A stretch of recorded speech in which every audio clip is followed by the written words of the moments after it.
विदेशी चिकित्सा व्यवस्था के प्रभाव को कम करने और भारतीय चिकित्सा के प्रचार प्रसार करने के लिए माननीय प्रधानमंत्री से आज मैं 5 मांग करता हूं। सबसे पहले 1954 में नेहरू जी द्वारा बनाए गए घटिया ड्रग एक्ट को खत्म करिए। यह जो 1954 का ड्रग एक्ट है जिसको नेहरू जी ने बनाया, यह अंग्रेजों के 1940 के ड्रग एक्ट का कॉपी पेस्ट है।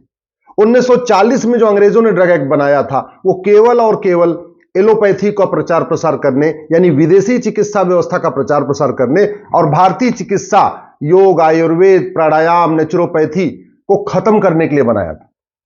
इस 1954 के घटिया कानून के कारण जिन बीमारियों का इलाज चरक संहिता में लिखा है, महर्षि सुश्रुत ने लिखा है, महर्षि वाग्भट ने लिखा है, आचार्य सारंगधर ने लिखा है, आचार्य माधवकर ने लिखा है, महर्षि आचार्य भाव प्रकाश ने लिखा है, और उस इलाज से जहां लाखों लोग ठीक भी हो रहे, उसका भी प्रचार प्रसार करने के बाद अगर हम उसका प्रचार करते हैं तो लीगल नोटिस आती है, और कई लोगों को इसकी लीगल नोटिस आ चुकी है। पतंजलि को भी लीगल नोटिस आ चुकी है, ऐसे हिम्स को भी लीगल नोटिस आ चुकी है। भारत में जो लोग प्राकृतिक चिकित्सा के जरिए, योग के जरिए, प्राणायाम के जरिए, नेचुरोपैथी के जरिए इलाज करते हैं और जब खुल के कहते हैं कि हाँ इसका हम गारंटी के साथ इलाज करते हैं, तो उनको लीगल नोटिस आ जाती है। क्यों? 1954 के कारण। और वो जो 1954 का कानून है वो अंग्रेजों के 1940 का ड्रग एक्ट है उसका कॉपी पेस्ट है। जब तक इस 1954 के कानून को खत्म नहीं करेंगे तब तक भारतीय चिकित्सा का प्रचार प्रसार करना असंभव है, बिल्कुल मुश्किल है, हो ही नहीं सकता। दूसरा, मैं माननीय प्रधानमंत्री से निवेदन करता हूं कि 10वीं तक योग, आहार, प्राकृतिक चिकित्सा, प्राणायाम, नेचुरोपैथी, इसको 10वीं तक के सिलेबस में अनिवार्य करिए। एक सब्जेक्ट योग विज्ञान का होना ही चाहिए। हमारा जो लाखों करोड़ का बजट है ना हेल्थ का, यह बजट 50% कम हो जाएगा अगर हम 10वीं तक एक सब्जेक्ट डाल दें। पहली से लेकर 10वीं तक एक योग विज्ञान का विषय उसमें डाल दें, अनिवार्य कर दें। सभी बच्चे योग के बारे में पढ़ेंगे, कौन सा आहार करना चाहिए, कौन सा नहीं करना चाहिए इसको पढ़ेंगे, कौन से व्यायाम करना चाहिए, कौन सा व्यायाम नहीं करना चाहिए इसको पढ़ेंगे, उसके लाभ के बारे में पढ़ेंगे, दैनिक जीवन में कैसे, कब अल्पाहार करना चाहिए, कब भोजन करना चाहिए और कब पानी पीना चाहिए। जब ये सब पढ़ लेंगे तो स्वाभाविक सी बात है सब स्वस्थ रहेंगे। स्वस्थ रहेंगे तो जो हेल्थ का बजट है ना, ये 50% कम हो जाएगा। फार्मा माफिया चाहते हैं, जो सिंथेटिक दवाइयां बनाने वाले जो फार्मा माफिया है, ड्रग माफिया है, वो चाहते हैं हेल्थ का बजट बढ़े। हम कह रहे हैं हेल्थ का बजट घटे, और हेल्थ का बजट घटाने का एक ही तरीका है कि 10वीं तक योग विज्ञान को अनिवार्य किया जाए। सभी बच्चों को प्राकृतिक चिकित्सा के बारे में, आहार के बारे में उनको पढ़ाया जाए। मैं तीसरी माननीय प्रधानमंत्री से मांग करता हूं कि जो नीट की परीक्षा है उसमें एक पेपर योग विज्ञान का जरूर रखिए। अभी जब नीट का एग्जाम होता है डॉक्टर बनने के लिए, उसमें फिजिक्स पूछा जाता है, केमिस्ट्री पूछा जाता है, भौतिक विज्ञान का एक पेपर होता है, रसायन विज्ञान का एक पेपर होता है, जीव विज्ञान का एक पेपर होता है, तो जूलॉजी, बॉटनी होता है, फिजिक्स, केमिस्ट्री होता है, लेकिन उसमें योग साइंस नहीं होता। योग साइंस का पेपर एक अनिवार्य होना चाहिए नीट की परीक्षा में, कि जो डॉक्टर बनने जा रहा है, जो डॉक्टर बनना चाहता है, उसको योग साइंस पूरा आना चाहिए। आहार, नेचुरोपैथी, प्राकृतिक चिकित्सा का उसको आना चाहिए। तो स्वाभाविक सी बात है जब पेपर में भी पढ़ा रहेगा नीट के पेपर में, तो सभी बच्चे ईमानदारी से पढ़ेंगे, मेहनत के साथ पढ़ेंगे। चौथा, मैं रिक्वेस्ट करता हूं माननीय प्रधानमंत्री से कि चीन की तरीके भारत में इंटीग्रेटेड होलिस्टिक हेल्थ केयर का सिलेबस लागू करिए। फर्स्ट ईयर में जो मेडिकल का कोर्स है, चाहे वो बाद में एमबीबीएस बनना है या बीएमएस बनना है या बीएचएमएस बनना है, जो भी करना है, चाहे आपको होम्योपैथिक का डॉक्टर बनना है, एलोपैथिक का डॉक्टर बनना है या आंख का डॉक्टर बनना है, कोई डॉक्टर बनना है, फर्स्ट ईयर का कोर्स कॉमन होना चाहिए मेडिकल का। अभी इंजीनियरिंग में फर्स्ट ईयर का कोर्स कॉमन होता है, लॉ में फर्स्ट ईयर का कोर्स कॉमन होता है, एमबीए में फर्स्ट ईयर का कोर्स कॉमन होता है, जितने भी और हमारे प्रोफेशनल कोर्स है उसमें फर्स्ट ईयर का, आर्किटेक्ट में फर्स्ट ईयर का कोर्स कॉमन होता है, हर जगह फर्स्ट ईयर का कोर्स कॉमन होता है। लेकिन ये जो मेडिकल का कोर्स है इसमें फर्स्ट ईयर का कोर्स कॉमन नहीं है। जो भारतीय चिकित्सा व्यवस्था है, ये जो लोग केवल एलोपैथिक, जो आयुर्वेद से मेडिकल करते हैं, उन्हीं को वही लोग पढ़ते हैं। एमबीबीएस करने वाले, बीएचएमएस करने वाले या बाकी कोर्स करने वाले योग को नहीं पढ़ते हैं।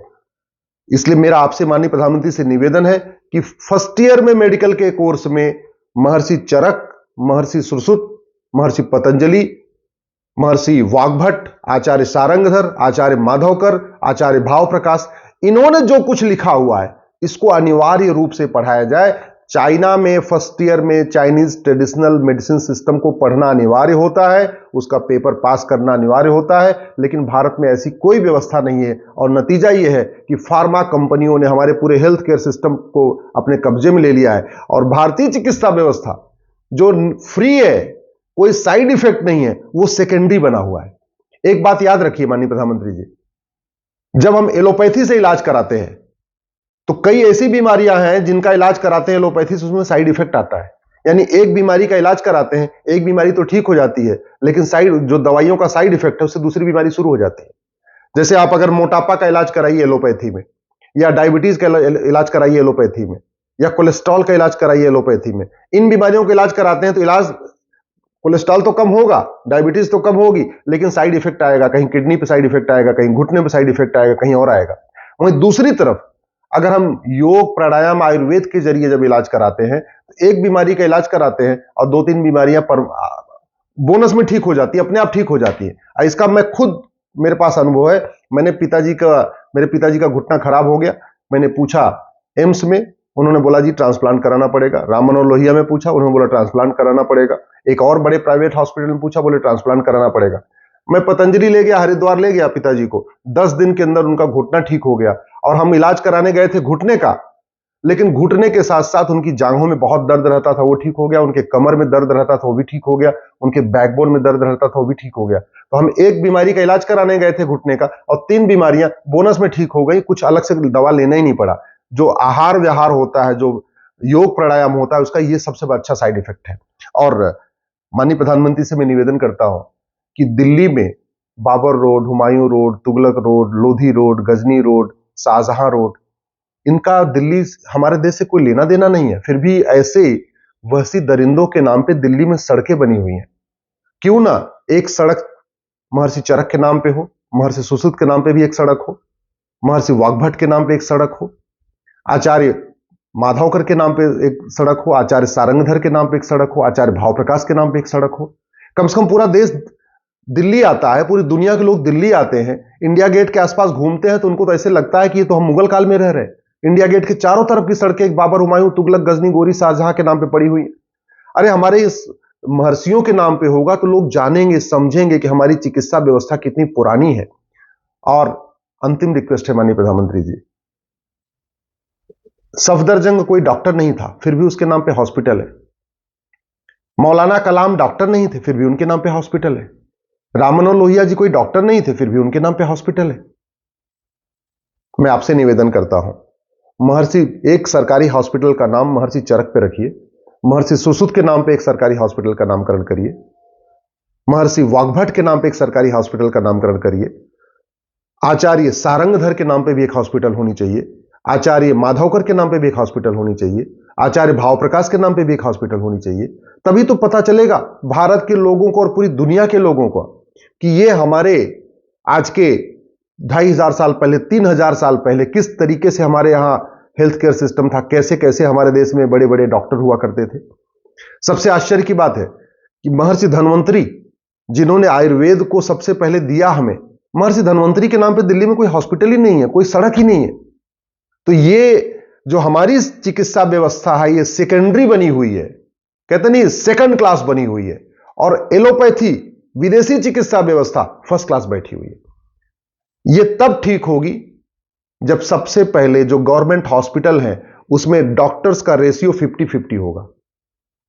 अगर 50% उसमें एमबीबीएस हैं तो 50% उसमें आयुर्वेद, नेचुरोपैथी के भी डॉक्टर होने चाहिए। आखिर अगर किसी को बीमारी है तो सबसे पहले वो सीधे सीधे एमबीबीएस के पास क्यों जाए? पहले वो योग प्राणायाम के जरिए ठीक कर ले, नेचुरोपैथी के जरिए ठीक कर ले, आयुर्वेद के जरिए ठीक कर ले।